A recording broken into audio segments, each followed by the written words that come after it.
How do we eat for different parts of the female cycle?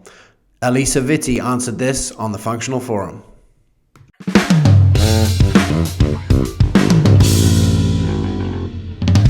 Okay, then we move into this maintenance piece. So here are the 4 phases of the cycle.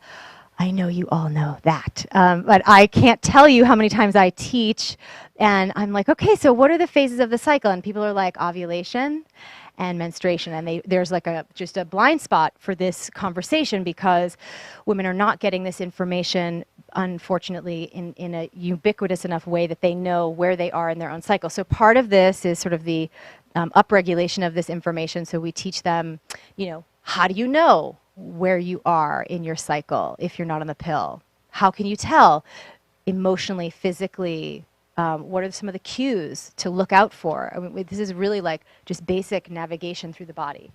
But beyond that, we get them to, and this was another part of the fun segment I did on Dr. Oz, we get them to eat specific foods that really do a couple of things. One, improve estrogen metabolism throughout the 4 phases of the cycle, especially where estrogen is peaking, which is primarily the ovulatory phase and the luteal phase in different levels. And some of this is based on traditional Chinese medicine, but kind of with my, functional nutrition understanding. And so, but the other thing that it does is it also helps promote progesterone production as well, which is another issue that we see why younger and younger women are dealing with so many of these issues with fertility and low libido and things that you would normally not have seen in your practice until she was 45 or older. We're now seeing women at 25 presenting with, has a lot to do with this estrogen elevation and low levels of progesterone production. So eating in this way actually really helps a woman get a broad spectrum of the foods that help with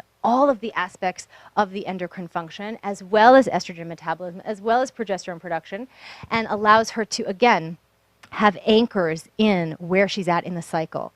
And energetically, too, we talk about energy medicine. The first half of the cycle is a lighter, more energized time of a woman's month, right? She has more testosterone in the ovulatory phase. She has lower levels of estrogen in the follicular phase. So she's feeling more buoyant. And so it makes sense that you would do better on lighter foods, raw foods, the first half of the cycle. Your body's more able to assimilate nutrients that way. Second half of the cycle, there's a tremendous amount of effort being put into progesterone production in the luteal phase. And you start to have a decline in testosterone. So that boot camp class you went to, in your ovulatory phase, which you sailed out of on cloud 9, in the second half of the luteal phase, you're praying to God is ending anytime in the next 5 minutes. And that's an important conversation to have beyond the food, because we women think we should be performing at the same level every single day. But our bodies are cyclical in nature, and we need a lifestyle and a diet that honors what's physiologically happening to us. It's not like we're just, this is a nice idea. This is actually what's going on. And so it would be really great if more and more women could really start to align with that rhythm, because it reduces friction in the body's overall performance, especially around adrenal health. I see this over and over again,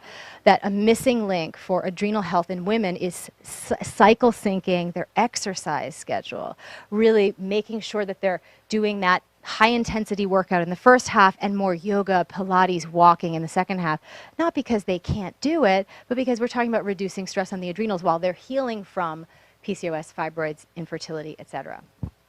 Thanks so much for watching, and for more great clips like this, please subscribe to our YouTube channel. I've created a special free video just for you called Harnessing the Power of Community in Your Practice, and it'll give you a clinical model, practical tools that double as marketing, and strategies to develop a community of your peers. All you have to do is click on the link below.